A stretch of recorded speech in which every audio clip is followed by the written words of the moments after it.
Well, hello there. Welcome back to another Take Two quick review here on our YouTube page. Thanks for joining along here. We know you love the podcast, but here's something a little bit extra for you over here on YouTube. If you're not a subscriber, we'd love to have you. Just click down below. Boop. Hit that subscribe button. Tell your friends, tell your loved ones as well to join over here. What we've got is all of our episodes will be here. We'll have some fun videos that we're throwing up. And of course, these quick reviews.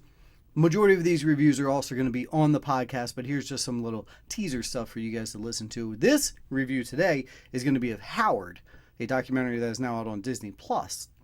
You can listen to my more in-depth review over on episode 200. Socials, guys, don't forget to hit them up. Hit us up. We want to talk to you every single day. Facebook, Instagram. Facebook, you've got that Take Two Universe. That's that group page.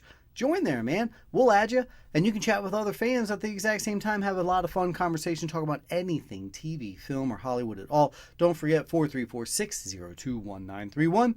Text or leave us a voicemail on the hotline. We would love to hear from you guys there. And at Take Two Podcast is the Twitter feed. All right, enough of that. Let's get into this review. This is going to be quick for you guys, folks. Like I said, Ep 200, that's where I've got my full Howard review.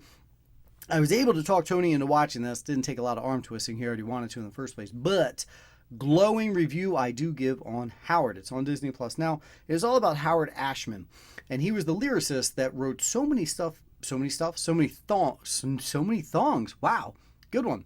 So many songs that you have heard and you don't even realize. By the way, I'm not editing any of these videos. I don't feel they need to be. That's going to be more fun that way. Howard Ashman is a genius. A genius. He absolutely was. Everyone that ever met him and lived and got to chat with him came out glowing talking about this guy's absolute brilliance. Right up the street, Baltimore, Maryland was where he was born and raised, and he had a eye for the theater from the start. He had no interest in sports and all that kind of jazz, and he just wanted to get involved in creating art, and boy, are we happy he did. Eventually, he went to school and college and all that, and then he went to New York, got a stage there. He and his partner, he had been best buddies with this other guy since they were like kids, school and stuff. They stayed in touch together, and then not only did they become partners as friends, but then partners as lovers, and then as businessmen, and they opened up a theater together. He wound up losing that guy because that guy was more into partying than Howard was. Howard wanted to produce art and make musicals and stage and do all that kind of things. So he goes through heartbreak early on, and they talk about that in this documentary, and they talk about how he used that to create some of his songs and the lyrics that he would put into them. He defied odds. People said, don't open a theater in this section of New York. You'd be an idiot for that. Well, he did it anyway. It was a bad part of town, but his stuff was so good, people still came. And something I failed to mention in the review on Ep 200 is how a lot of his story is sometimes you just gotta fail to then get good things. There's so many times where if a door closes, you might be at the bottom thinking this is the end, but because that door was closed, it opened this opportunity you weren't expecting or looking for, which then was better. A lot of Howard Ashman's life seemed to be that way, where things went bad or failed or weren't the success that people projected it to be, but because they went awry, he then got better. And then a lot of stuff that we now know that were mainstream was because of that. And it's really awesome. He did Little Shop of Horrors, I'm sure a lot of you know that. That is one of my favorite musicals of all time.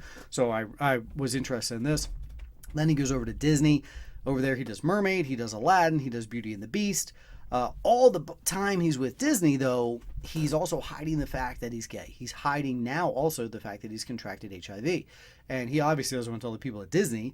This is the 80s Disney. This is, very super family. Like this couldn't be a thing that someone who was gay could ever work for Disney, heaven forbid. I don't mean that to crap on Disney. I'm just saying like the image, the optics would not be great. So he's hiding that from the world. But people theorized that his music, his lyrics might have had deeper meaning, i.e. in Little Mermaid, part of your world. That's a man who's gay who's not allowed to be a part of your world. And he's saying look at this stuff. Isn't it neat? Like, I want to be there. I want to touch these things. I want to be a part of your world. Literally, you guys know the song. I'm not going to sing it here.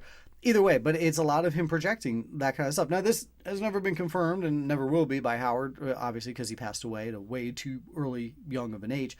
But with that, the mob song with Beauty and the Beast, where they're coming after him and they're going to kill the beast. Kill what we fear. We don't know. Let's get rid of it. that's got to speak directly to a gay man who's especially grew up in that time and now has contracted this gay disease and things like that. Absolutely nuts. So he would even take his own personal, strife and stuff like that and turning into absolute brilliance with the song. My full review is on episode 200. I get into it a little bit deeper, but if you have Disney Plus, I implore you to watch this. It is really good. It's only like a 125, not even an hour and a half long. You'll plow through, but at the end you're like, oh crap, I want to keep going. B, you're going to know 10 to 20 of the songs that they're playing in it, so I, forbid you from singing along. Good luck on that one. It's good. Howard, Disney Plus, check it out now. Take Two Podcast. Subscribe below to the YouTube channel so you can watch all of our updates that we put on here with these Take Two quick reviews. And of course, that podcast is available on all of your podcast feeds. Hey, rating and review while you're at it? We don't mind. We'll take it. This is Brian. Take Two quick review.